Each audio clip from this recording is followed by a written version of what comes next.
Hello viewers, আজ আমি class 9 জীবন বিজ্ঞানের প্রথম অধ্যায় জীবন ও তার বৈচিত্র্য যে তোমাদের পড়াটা রয়েছে তার পার্ট 2 আজকে তোমাদেরকে আমি পড়াবো। এর আগে আমি পার্ট 1-এ তোমাদেরকে পাতা নম্বর 4 পর্যন্ত আমি পড়িয়েছি। সেখানে আমি আজকে এখান থেকে শুরু করছি জীববিদ্যার বিভিন্ন ক্ষেত্রের সঙ্গে বিজ্ঞানের অন্যান্য শাখার জ্ঞানের সংযুক্তি। এখান থেকে আজকে তোমাদেরকে আমি বাকিটা বুঝিয়ে দেবো। দেখো এখানে কি আছে, এখানে অনেক জীববিদ্যার আর কি পড়া নিয়ে যে সমস্তগুলো হয় সেগুলো এখানে দেওয়া রয়েছে। যেরকম বলছে, অধুনা জীববিজ্ঞান একক নির্ভরশীল বিজ্ঞান নয়, জীববিজ্ঞানের সঙ্গে বিজ্ঞানের অন্যান্য শাখার সংযুক্তি ঘটেছে, ফলে সৃষ্টি হয়েছে জীববিজ্ঞানের বিভিন্ন শাখা। তো বিভিন্ন শাখা এখানে রয়েছে, যেমন জীব পদার্থবিদ্যা, বায়োফিজিক্স, জীব রসায়ন, তারপর দেখো জীব পরিসংখ্যান, তারপর রয়েছে জীব ইলেকট্রনিক্স, তারপর রয়েছে প্রত্নজীববিদ্যা, নৃবিদ্যা। এগুলো জাস্ট একবার রিডিং করে নিলেই হবে, এগুলো থেকে পরীক্ষায় সেরকম প্রশ্ন দেবে না, ঠিক আছে। চলে এসো তার নিচের পার্ট, আধুনিক জীববিদ্যার প্রয়োগ। এটা আজকে আমরা দেখব। কি বলছে না, সভ্যতার অগ্রগতির সঙ্গে সঙ্গে মানুষকে নানা নতুন সমস্যার সম্মুখীন হতে হচ্ছে। এটা তোমরা বুঝতেই পারছো লাইনটা পড়ে। এই সব সমস্যা সমাধানে জীববিজ্ঞান অগ্রণী ভূমিকা পালন করেছে। জীববিজ্ঞানের কয়েকটি গুরুত্বপূর্ণ প্রয়োগ সম্পর্কে আলোচনা করা হলো। কি কি কার্যে আমরা জীববিদ্যা ব্যবহার করি? সেটা কৃষিকার্যে। জীববিদ্যা মানে কি? বায়োলজি, ঠিক আছে। সেটা আমরা কি কি কাজে আর কি মানে কোন কোন ক্ষেত্রে ব্যবহার করি? প্রথমে কি? কৃষিকাজে। দেখো কৃষিকাজের ক্ষেত্রে কোন কোন জায়গায় আমরা লাগাবো, সেটা হচ্ছে খাদ্য উৎপাদনে। জীববিজ্ঞানের জ্ঞানকে কাজে লাগিয়ে আমরা খাদ্য উৎপাদনে কি করতে পারি? উন্নতি করতে পারি। এমন কি খাদ্য উৎপাদন কীরকমভাবে হবে? প্রচুর পরিমাণে ফসল লাগানো। সেটা সম্ভব কিসের মাধ্যমে? না, উচ্চ ফলনশীল বীজের মাধ্যমে। সংকরায়ন পদ্ধতির সাহায্যে উন্নত ফসল আর কি মানে উন্নত আর কি ফলনশীল ধান, গম, তুলো, পাট ইত্যাদি কি করা যায়? উৎপন্ন করা যায়। যেরকম কয়েকটি উচ্চ ফলনশীল বীজের নাম যদি পরীক্ষায় জানতে চায়, তখন তোমাদের লিখতে হবে IR8, IR20, ঠিক আছে। এগুলো ইম্পর্টেন্ট, যে উচ্চ ফলনশীল কতগুলো বীজের নাম লেখো। উত্তর হবে IR8, IR20, পূষা, জয়া, জগন্নাথ ইত্যাদি। আর উন্নত যদি এটা হচ্ছে ধান, ঠিক আছে। ধান উন্নত ফলনশীল মানে উন্নত ফলনশীল ধানের এগুলো হচ্ছে উদাহরণ, ঠিক আছে। এগুলো হচ্ছে বীজ। আর যদি গমের ক্ষেত্রে হয় কি হবে? সোনালিকা, কল্যাণ সোনা, জনক। ভুট্টার মধ্যে রয়েছে বিক্রম, জহর, সোনা। মানে এগুলো হচ্ছে উচ্চ ফলনশীল, এগুলো হচ্ছে বীজ। এগুলো লাগালে কি হয়? উৎপাদনটা বৃদ্ধি পায়, অর্থাৎ ফসল বেশি হয়। তারপর দেখো রয়েছে কি না, বীজবিহীন ফল উৎপাদনের ক্ষেত্রে আমরা এই জীববিদ্যা কাজে লাগাতে পারি। কিভাবে? না, প্রজনন বিদ্যার সাহায্যে কৃত্রিম হরমোন প্রয়োগের ফলে বিভিন্ন বীজবিহীন ফল উৎপাদন করা যাচ্ছে, ঠিক আছে। দেখো, দ্রুত যাতে ফসল উৎপন্ন হয় এবং দ্রুত যাতে সেই ফসল মানুষের কাছে পৌঁছে দেওয়া যায়, সেই জন্যই কিন্তু বিজ্ঞানের এই ব্যবহার, তাই না? তারপর দেখো কীটপতঙ্গ দমন। দেখো, ফসল উন্নত করতে গেলে অবশ্যই কীটপতঙ্গ দমন করতে হবে, তা নয়তো কি হবে? ফসল ভালো হবে না। কীটপতঙ্গের দ্বারা ফসলটা কি হবে? নষ্ট হয়ে যাবে বা খারাপ হয়ে যাবে। সেটাই বলছে যে কীটপতঙ্গ দমন করা যায় এই জীববিদ্যার মাধ্যমে। কিভাবে? না, জীববিজ্ঞানের জ্ঞানকে কাজে লাগিয়ে জৈবিক পদ্ধতিতে কীটপতঙ্গ দমন করা সম্ভব হচ্ছে, ফলে রাসায়নিক পদ্ধতিতে পেস্ট দমনের হারও কমে গেছে। পেস্ট কি? যেগুলো ফসল ক্ষতি করে তাদের বলা হয় পেস্ট, ওকে। তারপর হচ্ছে পোলট্রি। বলছে উন্নত ও সংকরায়ন পদ্ধতিতে হাঁস মুরগির চাষ করেও কিন্তু প্রচুর ডিম মাংস উৎপাদন করা হচ্ছে। মৎস্য চাষ কি? না, কৃত্রিম প্রজননের সাহায্যে মাছ চাষের উৎপাদন বৃদ্ধি করা হচ্ছে। উন্নত জাতের পশুপালন, সংকরায়ন পদ্ধতির সাহায্যে উন্নত জাতের অধিক দুগ্ধপ্রদায়ী গাভী যেমন মুলতানি, ভাগলপুরি, শাহিওয়াল ইত্যাদি সৃষ্টি করা সম্ভব হয়েছে। মৌমাছি প্রতিপালন, কৃত্রিম উপায়ে মৌমাছি পালন করে প্রচুর পরিমাণে মধু উৎপাদন করাও সম্ভব হচ্ছে। এরপর দেখা রয়েছে পরিধেয় উৎপাদন। এটা আবার কি? বলছে জীববিজ্ঞানের ধারণা থেকেই পরিধেয় উৎপাদনের কাঁচামাল হিসেবে উৎকৃষ্ট মানের তুলো, পাটতন্তু, পশম, রেশম ইত্যাদি উৎপন্ন করা হচ্ছে। তারপর দেখা রয়েছে চিকিৎসা বিজ্ঞানে। তাহলে এতক্ষণ আমরা পড়লাম কৃষিকার্যে। তাহলে প্রশ্ন যদি পরীক্ষায় দেয় যে জীববিদ্যা আমরা কৃষিকাজে কিভাবে ব্যবহার করতে পারি, তখন তোমায় কিন্তু এই পয়েন্টগুলোকে গুছিয়ে লিখতে হবে। যে উচ্চ ফলনশীল বীজের ক্ষেত্রে, বীজবিহীন ফল উৎপাদনের ক্ষেত্রে, পোলট্রি চাষের ক্ষেত্রে, মৎস্য চাষ, কীটপতঙ্গ দমন, পরিধেয় উৎপাদন ইত্যাদির ক্ষেত্রে আমরা কিন্তু কি করতে পারি? জীববিদ্যাকে কাজে লাগিয়ে করতে পারি কৃষিকাজের ক্ষেত্রে। এরপর চলে এসো চিকিৎসা বিজ্ঞানে কিভাবে আমরা জীববিদ্যা কাজে লাগাতে পারি। বলছে জীব প্রযুক্তির সাহায্যে রোগ নির্ণয়কারী বিভিন্ন যন্ত্র যেমন সৃষ্টি করা হচ্ছে, তেমনি বিভিন্ন জীবনদায়ী অ্যান্টিবায়োটিক যেমন penicillin, streptomycin, chloromycin, erythromycin, azithromycin, aureomycin এগুলো কি করা হচ্ছে? প্রস্তুত করা হচ্ছে, মানে তৈরি করা হচ্ছে, তাই না? সবই তো বিজ্ঞানকে কেন্দ্র করেই হচ্ছে। বিজ্ঞান না থাকলে এগুলো কিন্তু সম্ভবই হতো না। বিভিন্ন প্রাণীদের থেকে নানা রকম ওষুধ তৈরি হচ্ছে, যেমন পাগলা কুকুরের লালারস থেকে যে জলাতঙ্ক রোগ হয় তার প্রতিষেধক হিসাবে হাইড্রোফোরিনাম। তাহলে এখান থেকে একটা শর্ট প্রশ্ন আমরা পেলাম, জলাতঙ্ক রোগের প্রতিষেধকের নাম কি? উত্তর হাইড্রোফোরিনাম, ওকে, বা ফোবিনাম।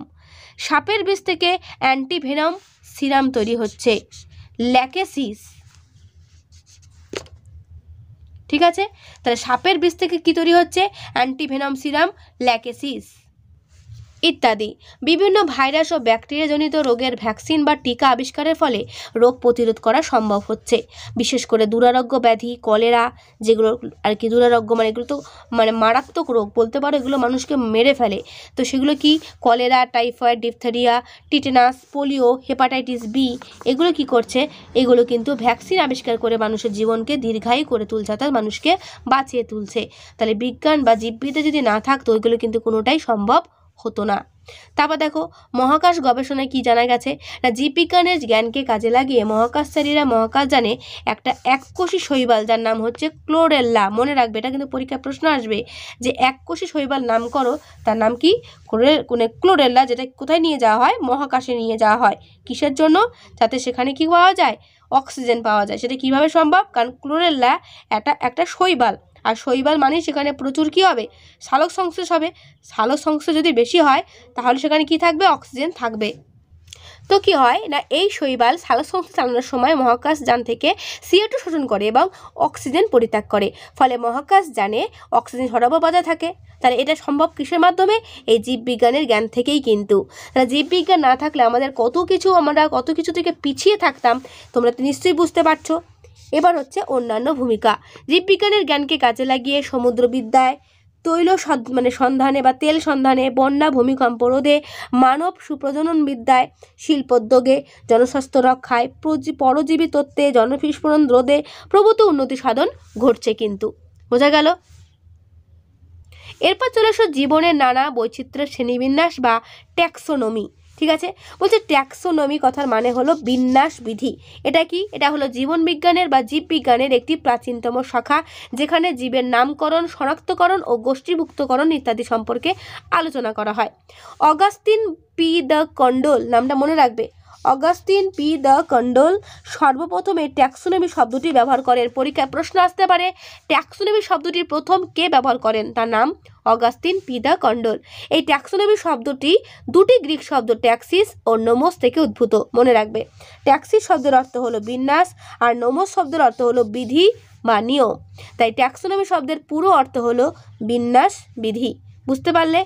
খুবই গুরুত্বপূর্ণ কিন্তু এই জায়গাগুলো, যেগুলো তোমাদেরকে আমি মার্ক করে দিচ্ছি এবং বলে দিচ্ছি, এগুলো কিন্তু ভালো করে তোমরা খাতায় নোট করে রাখবে, কারণ এখান থেকে তোমাদের কিন্তু প্রশ্ন দেবে। দেখো জীবনবিজ্ঞান বইটা এমনই একটা বই, যদি বইটা ভালো করে খুঁটিয়ে পড়া যায় না, এক্সট্রা কোনো বইয়ের পড়ার দরকারই পড়ে না, কারণ এর লাইন থেকেই কিন্তু প্রশ্ন দেবে। ঠিক আছে, আর তোমরা যেহেতু ক্লাস 9-এ পড়ো, তোমাদের একটা কথা আমি বারবার করে বলে রাখি, তোমাদের পরীক্ষা কিন্তু প্রথম ইউনিট টেস্ট 40-এর মধ্যে হবে, আর সেখানে কিন্তু শর্ট প্রশ্নটা বেশি থাকবে।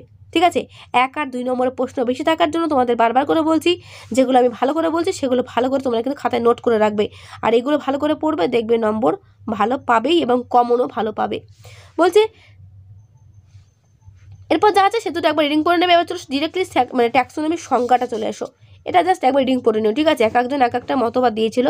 তো ট্যাক্সোনমির মেন সংজ্ঞাটা কি না, জীববিজ্ঞানের যে শাখায় জীবের নামকরণ, শনাক্তকরণ ও শ্রেণীবিন্যাস আলোচনা করা হয় তাকেই বলা হয় ট্যাক্সোনমি বা বিন্যাস বিধি। এই সংজ্ঞাটা ভালো করে পড়ে রাখবে। আর লিনিয়াসের পূর্বে ট্যাক্সোনমির ক্রমবিকাশের ইতিহাস, এটা একবার পড়ছি তোমাদের সামনে। বলছে বৈদিক সাহিত্যে প্রায় 740টি উদ্ভিদ ও 250টি প্রাণীর উল্লেখ করা হয়েছে, তবে প্রথম ছান্দোগ্য উপনিষদে শ্রেণীবিন্যাস করার প্রয়োগ লক্ষ্য করা যায়। তারা প্রাণীদের 3টি পর্যায়ে বিভক্ত করেন, এক জীবজ, অন্ডজ আর উদ্ভিজ। তারপর সুশ্রুত সংহিতায় সুশ্রুত জীবকে কি করেন, স্থাবর এবং অস্থাবর বা জঙ্গমে কি করেন, বিভক্ত করেন। স্থাবর বলতে যেগুলো অচল অর্থাৎ উদ্ভিদ, এবং জঙ্গমে অর্থাৎ যেগুলো চলমান অর্থাৎ প্রাণী। ঠিক আছে, এই দুটো নামে বিভক্ত করেন। উদ্ভিদ জগৎকে বনস্পতি, বৃক্ষ, বিরুৎ ও ঔষধিতে বিভক্ত করেন। প্রাণী জগৎকে মৎস্য, জাঙ্গল, কুলাকার গুহামায়া এ বিভক্ত করেন। হিপোক্রেটিসের আর কি হিপোক্রেটিসকে চিকিৎসা বিজ্ঞানীর কি বলা হয়? জনক বলা হয়। এটা ভালো করে মার্ক করে রাখবে যে চিকিৎসা বিজ্ঞানের জনক কাকে বলা হয়? উত্তর হবে হিপোক্রেটিস। এবং অ্যারিস্টটল হলো প্রাণীবিদ্যার জনক। এই দুটো কিন্তু পরীক্ষায় প্রশ্নতে শর্ট প্রশ্নতে থাকবে। তোমাদের কিন্তু এরকম করেই পড়তে হবে যে এর মধ্যে কোনটা শর্ট প্রশ্নের জন্য গুরুত্বপূর্ণ। ঠিক আছে, অনেক তথ্য দেওয়া থাকে, সবই তো পরীক্ষায় দেয় না। পরীক্ষায় দেওয়ার মধ্যে যেগুলো সেগুলো তোমাদের কিন্তু আমি ভালো করে মার্ক করে দিচ্ছি। প্রশ্ন আসতে পারে যে চিকিৎসা বিজ্ঞানের জনক কাকে বলে? উত্তর কি হবে? হিপোক্রেটিস। আর কি প্রশ্ন আসতে পারে? প্রাণীবিদ্যার জনক কাকে বলে? উত্তর হবে অ্যারিস্টটলকে। এরপর দেখো রয়েছে জীবকে ও উদ্ভিদ ও প্রাণীতে বিভক্ত করেন। তারা প্রাণীদের পতঙ্গ, পক্ষী, মাছ, হাঙর চারটি গুরুত্বপূর্ণ বিভাগে বিভক্ত করেন। তারপর চলে এসো থিওফ্রাস্টাস। ইনি কি করে না উদ্ভিদের জনক। ইনিকে উদ্ভিদের জনক। তাহলে প্রাণীর জনক হচ্ছেন অ্যারিস্টটল, উদ্ভিদ জনক হচ্ছে থিওফ্রাস্টাস, আর চিকিৎসা বিজ্ঞান জনক হচ্ছে কি না হিপোক্রেটিস। ঠিক আছে, ভালো করে মনে রাখবে। উদ্ভিদ শ্রেণীবিন্যাস করে হিস্টোরিয়া প্ল্যান্টারাম নামক বই লিপিবদ্ধ করেন তিনি, কে না থিওফ্রাস্টাস। ঠিক আছে, প্লিনি দ্য এল্ডার রচিত বই ন্যাচারালিস হিস্টোরিয়াতে তিনি প্রথম কৃত্রিম শ্রেণীবিন্যাসের প্রচলন করেন এবং বহু উদ্ভিদের বিবরণ তাদের ল্যাটিন দ্বিপদ নাম লিপিবদ্ধ করেন। যে সেটা একবার রিডিং করে নেবে। ওকে, বইটার নামটা মনে রাখবে। ন্যাচারালিস হিস্টোরিয়া কে করেন না প্লিনি দ্য এল্ডার। ওকে, এইবার যে লিনিয়াস যার কথা আমরা একটু আগেই পড়লাম সেটা হচ্ছে তার পুরো নাম ক্যারোলাস লিনিয়াস, যাকে বলা হয় বিন্যাস বিধির জনক অর্থাৎ ট্যাক্সোনমির জনক। ঠিক আছে, একটু আগে যেটা আমরা পড়ছিলাম লিনিয়াসের পূর্বে, তো ব্যাপারটা হচ্ছে তার নাম হচ্ছে ক্যারোলাস লিনিয়াস। তিনি কিনা অনেক পরে এসেছিলেন এবং তাকেই বলা হয় বিন্যাস বিধির জনক। পরীক্ষায় প্রশ্ন আসতে পারে ট্যাক্সোনমির জনক বা বিন্যাস বিধি জনককে। উত্তর হবে ক্যারোলাস লিনিয়াস। ঠিক আছে, সজীব বস্তুদের ও উদ্ভিদ ও প্রাণী রাজ্যে বিভক্ত করেন তিনি। প্রতিটি রাজ্যকে একাধিক পর্বে, প্রতিটি পর্বকে একাধিক শ্রেণীতে, আবার প্রতিটি শ্রেণীকে একাধিক বর্গে কি করেছেন? ভাগ করেছেন। লিনিয়াস তার স্পেসিস প্ল্যান্টারাম গ্রন্থে প্রায় 5900টি উদ্ভিদ প্রজাতি, সিস্টেমা নেচারি বা নেচার এখানে প্রায় 4200টি প্রাণী প্রজাতির উল্লেখ করেছেন। তিনিই প্রথম প্রাণী উদ্ভিদের দ্বিপদ নামকরণ প্রচলন করেন। তাহলে প্রশ্ন আসতে পারে কোন বিজ্ঞানী প্রথম প্রাণী উদ্ভিদের দ্বিপদ নামকরণ করেন? উত্তর হবে ক্যারোলাস লিনিয়াস। বুঝতে পারলে? আমি যেগুলো প্রশ্ন করে বলছি, যেটা প্রশ্ন হতে পারে, তোমরা চাইলে খাতায় নোট করতেও পারো, কারণ এগুলি কিন্তু প্রশ্ন। ঠিক আছে, তারপরে প্রশ্ন হচ্ছে ট্যাক্সোনমির উপাদান কি? ট্যাক্সোনমির উপাদানগুলো হচ্ছে শনাক্তকরণ, নামকরণ আর শ্রেণীবিন্যাস। এটাও প্রশ্নতে দেয় যে ট্যাক্সোনমির উপাদানগুলো কি কি। উত্তর শনাক্তকরণ, নামকরণ, শ্রেণীবিন্যাস। এবার দেখো শনাক্তকরণ জিনিসটা কি বলছে, বিশেষ বৈশিষ্ট্যের দ্বারা কোনো জীবকে অন্য জীবদের থেকে আলাদা করে চিনে নেওয়ার যে পদ্ধতি তাকেই বলছে শনাক্তকরণ। তারপর কি? নামকরণ। একটা তো নাম থাকবে, বলছে গোষ্ঠীভুক্ত প্রত্যেক জীবকে পৃথক পৃথক নাম আরোপ করে তাদের আলাদা করে নেওয়ার পদ্ধতি কি বলা হয়? নামকরণ। ক্যারোলাস লিনিয়াস জীবের দ্বিপদ প্রচলন নামকরণ করেন, মানে দুটো নাম, মানে দুটো পদ থাকবে। গণ ও প্রজাতি নিয়ে গঠিত জীবের নামকরণ কি বলা হয়? দ্বিপদ নামকরণ। যেমন আম গাছের দ্বিপদ কি? ম্যাঙ্গিফেরা ইন্ডিকা, এটা আমরা বিজ্ঞানসম্মত নাম হিসেবে চিনেছি বা পড়েছি আগে। রুই মাছের দ্বিপদ নাম কি? লেবিও রোহিতা। মনে রাখবে এগুলো। মানুষের কি বলতো, যদি কেউ জেনে থাকো আমাকে কমেন্ট বক্সে অবশ্যই আনসার দেবে। মানুষের বিজ্ঞানসম্মত নাম আমি একটু সময় দিচ্ছি, যদি পারো তো বলো, আর না পারো আমি একটু পরে অ্যান্সারটা বলে দেবো। তো মানুষের বিজ্ঞানসম্মত নাম হলো হোমো স্যাপিয়েন্স। ঠিক আছে, তো এরপরে পার্ট হচ্ছে শ্রেণীবিন্যাস। বলছে জীবদের বিভিন্ন গোষ্ঠীর পর্ব, শ্রেণী, বর্গ, গোত্র, গণ, প্রজাতি এগুলো অন্তর্ভুক্ত করাকেই বলা হয় শ্রেণীবিন্যাস। জাস্ট এতগুলো রিডিং করা দরকার নেই। মানে মেন যেটা পড়বে সেটা হচ্ছে যে ট্যাক্সোনমির উপাদান কি কি, শনাক্তকরণ, নামকরণ আর শ্রেণীবিন্যাস। আর তার মধ্যে যেটা শর্ট প্রশ্নতে আসবে যে আম গাছের দ্বিপদ নাম কি আর রুই মাছের দ্বিপদ নাম কি। ঠিক আছে, তারপর চলে এসো ট্যাক্সোনমি কেন। বলছে ক্রান্তীয় অঞ্চল থেকে অধিক সংখ্যায় জীববৈচিত্র্যের সন্ধান পাওয়ার ফলে ইউরোপে আধুনিক ট্যাক্সোনমির সূচনা হয়। এইভাবেই ট্যাক্সোনমি জিনিসটা আসে, যে অনেক প্রাণী, অনেক আর কি জীব থাকার জন্য কিন্তু এই জিনিসটা আসে। এরপর হচ্ছে ভেরি ভেরি ইম্পর্টেন্ট বড় প্রশ্ন, ট্যাক্সোনমির গুরুত্ব কি? এটাও খাতায় নোট করে রাখো যে ট্যাক্সোনমির গুরুত্বটা কি। দেখো, বৈচিত্র্যময় জীবজগতে বর্তমানে বিভিন্ন প্রকার জীবদের সম্পর্কে জ্ঞান আহরণ করা হয়, মানে করাটা কি সহজ নয় আর কি। বিভিন্ন গোষ্ঠীভুক্ত জীবদের মধ্যে পারস্পরিক যে সম্পর্ক সেটা নির্ণয় করা যায়। আর কি না অগণিত জীবদের মধ্যে কোনো বিশেষ জীবকে শনাক্ত করা যায়। ট্যাক্সোনমির জ্ঞান থেকে জীবের পূর্বপুরুষ যে অনুন্নত ছিল সেই তথ্য এবং এই বিবর্তনের ধারা সম্পর্কে কি জানা যায়। নতুন আবিষ্কৃত কোনো জীব বা বিশেষ গুরুত্বপূর্ণ কোনো জীবকে শনাক্ত করা সম্ভব হয়, তাই না? অনেক জীবকে একটা যদি গোষ্ঠীর মধ্যে দিয়ে দেওয়া হয় তাহলে কি হয়, অনেকটা সুবিধা হয়, সেটাই বলছে। তো সিস্টেমেটিক্স বাস্তববিদ্যা, সরিস্থান, ভ্রূণ তত্ত্ববিদ্যা, জৈব রসায়ন, বংশগতিবিদ্যা প্রভৃতি বিষয়ে অভিব্যক্তি বুঝতে সাহায্য করে। তা নিশ্চয়ই ট্যাক্সোনমির একটা কি রয়েছে, গুরুত্ব রয়েছে। এরপরে চলে এসো ট্যাক্সোনমি ও ট্যাক্সোনমিক হায়ারার্কি কি বলছে। হায়ারার্কি কথাটির অর্থ হলো কতগুলো নিচের স্তরের জীবগোষ্ঠীর পর্যায়ক্রমে ধাপে ধাপে উপরের স্তরে অন্তর্ভুক্তি।